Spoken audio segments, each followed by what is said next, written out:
back at it again for the 6-month I've been playing video games for xQcl. about 25 years. One of my first memories was begging my parents for a quarter at the arcade just so I could get a little bit further at Galaga. Games used to be simple. You pay for the game, you play the game. But eventually, that all flipped.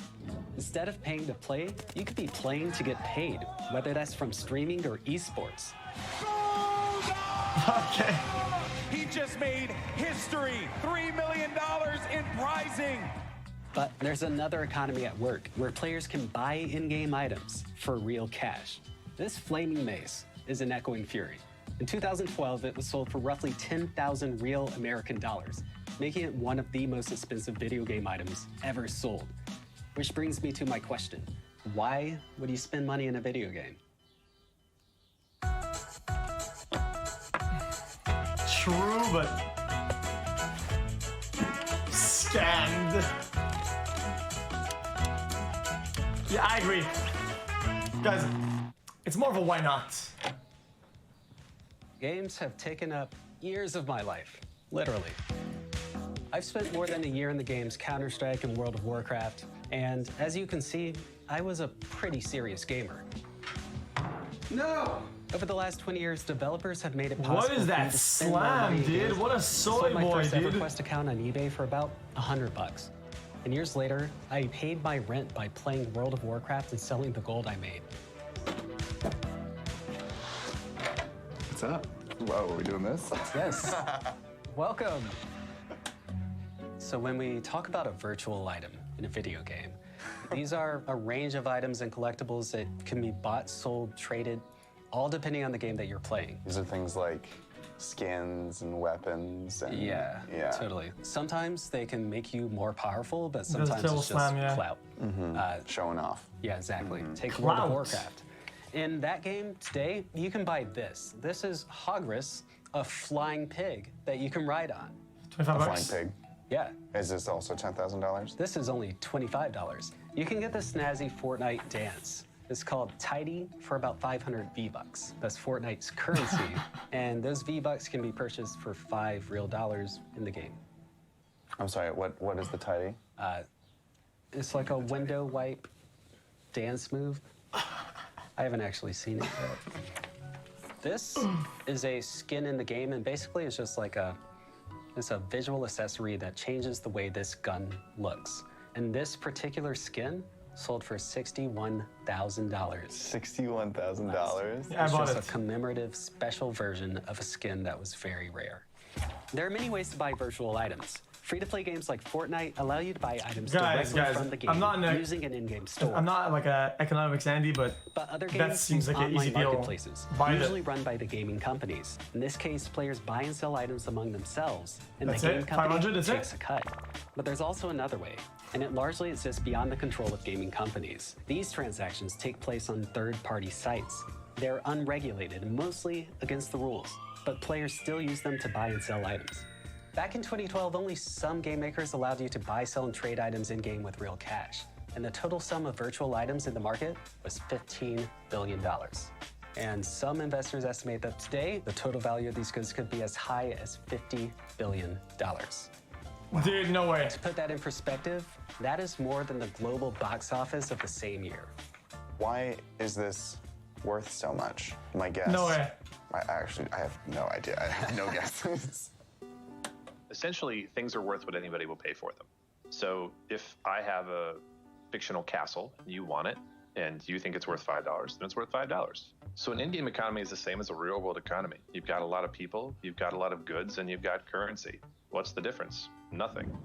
Games are designed to give you a better experience the more time Well, you spend in them. Okay, in all fairness though, with most of these games, when you sign when you like accept the terms of service, you don't own none of that shit. Technically, you literally own none of it. Some games right? like World of Warcraft, there are daily quests where you have to log in and do the Yeah, same you don't thing own time it. after time after time. You know it's in your Most account, games it's your just have to account, grind you and don't own spend your a lot account. of time to be at the top of the game. On average, a player over 18 will spend more Sort than of. 7 hours a week in these digital worlds.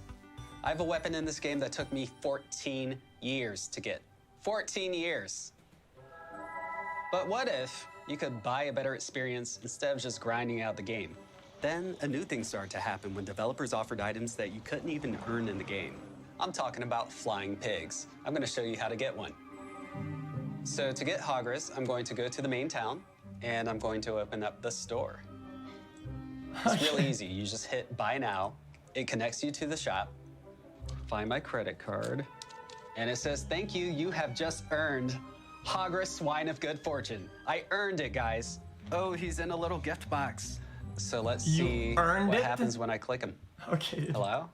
Are you there? Unwrap. And there he is, he popped out. So he runs. Oh! That is the most soy shit I've ever seen in my life. Look at those wings. So this is the joy that spending $25 in a video game can bring you. So this is what a pretty cool. hideous thing, dude. I'm gonna go to a Counter-Strike tournament and see why other players are buying virtual items. I'm headed to Skokie to talk to some gamers at the National Championship Series for an online shooter called Counter-Strike Global Offensive. No real guns. Today, we're gonna see players compete for $10,000. We do practice almost every night. Those guys look kind of intimidating over there. Singularity is number 4th in the U.S. Anything that you're like prepared for, excited about, afraid of? We're not really preparing for anything. It's kind of like the skill gap between us and even the second best team is so This not me, it's high just pause now. we really shouldn't even drop a map here. Counter-Strike is a game that's been around for as long as most of these players have been alive. But the latest version of the game only recently adopted a new free-to-play model, where instead of paying for the game, players are encouraged to buy and sell those skins in it by using a marketplace inside the game. Chat, we're not gonna get into the specifics of whether it's gambling or not. Well, okay. OC making this expensive, knows where the remaining 2 players are, and he's gonna force the issue. He's going for this. If he pops one more head, this is so deadly. There it is. Hey. OC can win this. The 1v1. Now he gets it. OC. So OC just got a 4-kill clutch play. Basically, he just killed the entire other team that was still alive by himself. Oh my God.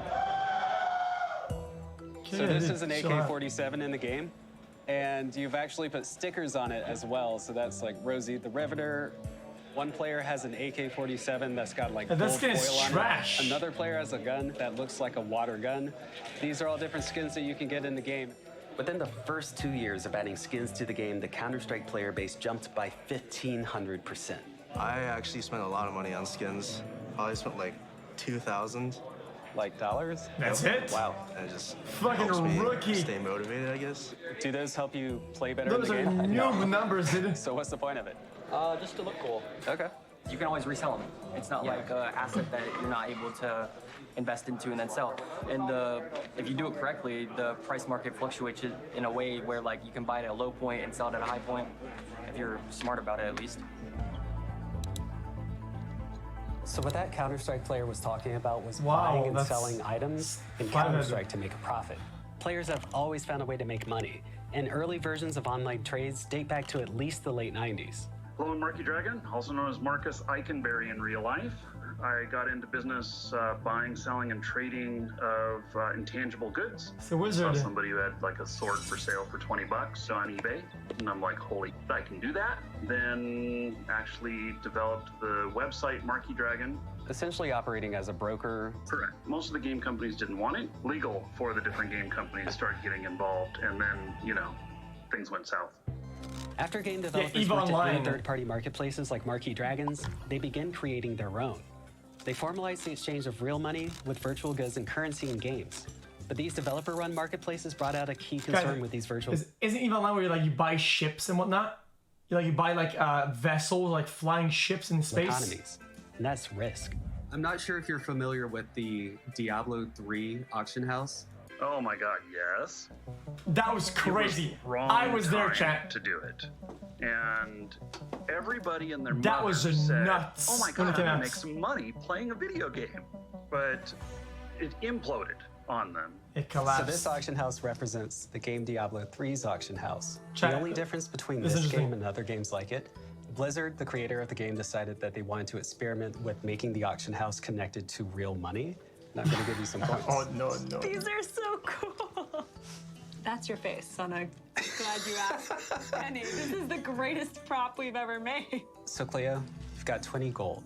Buy whatever you want. Let's get this started. All right, I probably want a shield. Ooh. For 10 gold. And I really like curvy red one. The scimitar. Great choice. Now you're out of money, but you were only able to buy 2 items, and that's really not enough. But imagine for a second if somebody found out a way to create their own gold. I'd want to know how they did that. Hey, Joss. Yes? Yeah, come on in. What's up? Money?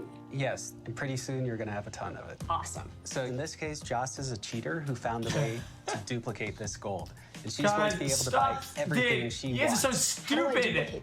So there was a bug in the auction house that allowed players to duplicate their gold. And that's exactly what happened on May 7th, 2013. It's a gold dupe! It's a gold dupe! It's a gold dupe! This is so awesome. You just doubled your money. Like you could have made 1 billion to 2 billion right now. You have all the gold you want, so Guys, you can buy whatever you want now. Basically, there was a glitch with the auction house, and you could literally double your gold all the time. You could just double. So the market collapsed. I'm just gonna take it all. I mean, But since the auction house was linked with real money, then guys, you get the picture. You have all the gold you get want, the picture. So you can buy whatever you want now. I'm just gonna take it all. I mean, that's what you do, right? Do you know how much people are buying items right now? And I'll leave 2 swords. How about that? Okay, since you just bought out everything of value, even the middle quality items were highly sought after. So eventually what happened was hyperinflation, and those prices changed because people could spend anything on it. The dollar values are just dropping so rapidly. If one area of it spins out of control, the whole thing collapses. Nobody knew what to do because remember, you could sell this gold for real money. The auction house functions just like the gold auction house does. The only difference, of course, is that now real money is involved. They might be making profits around 50,000 euro in just 1 day. This is just crazy. Wait. That's it. You can sell that for real money? Yes. Can I sell this for real money? Yes. Oh, good. Wait, I clearly want to sell everything for real money at this point. We want real money, Alex. Let's do this. So Joss puts all of her items on the auction house before the game maker can figure out what's going on. Joss gets a boatload of money. Joss does get a boatload of money. So that's for you. Haha. Within just a few hours, Blizzard shut down the game. This whole thing only lasted a few hours. But before Blizzard could go in and correct the bug, a lot of damage had been done. You know what sucks, chat? When all these games come out, chat, when you were a kid, when I was a kid, dude, most of these things happened while you were stuck at school. And if you knew it was happening beforehand, you were daydreaming about it all day, and you couldn't wait to get, and you were like, like you just fucking internally raging, dude. Because people like Joss had already gotten their money. So they deleted player accounts. Oh my god. Oh no! I just got banned! Some people who weren't even duplicating gold got caught up in this. And I know that because it happened to me. I had a lot of gold on one account, and it got banned, and I lost an item that was worth about 400 bucks. 400 real dollars? Deserved. 400 real dollars. Alex. Yeah. The Diablo crash shows us how virtual economies can be riskier than real ones. They just don't have the same guardrails and protections. And a simple design bug can cause a catastrophe.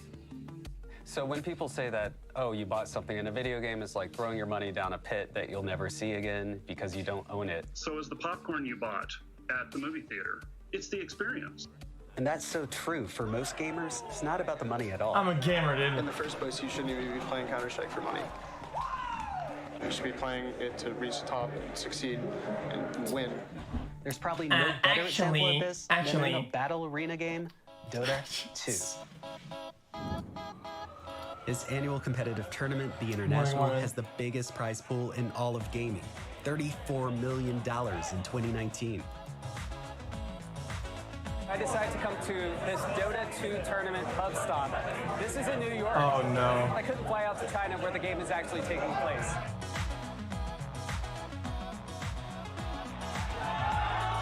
In Dota, players could buy a virtual item called a compendium for the tournament. Guys, for some reason, guys, I don't want to be rude, I feel like you could smell this room. Dota, players could buy a virtual item called a compendium for the tournament.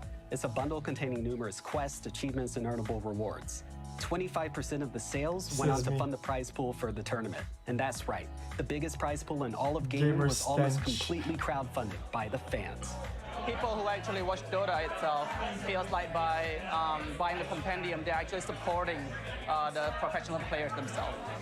We all are like literally financially invested in this tournament It's kind of more about the social aspect of getting together, sharing the passion. That was a good video though, I enjoyed that.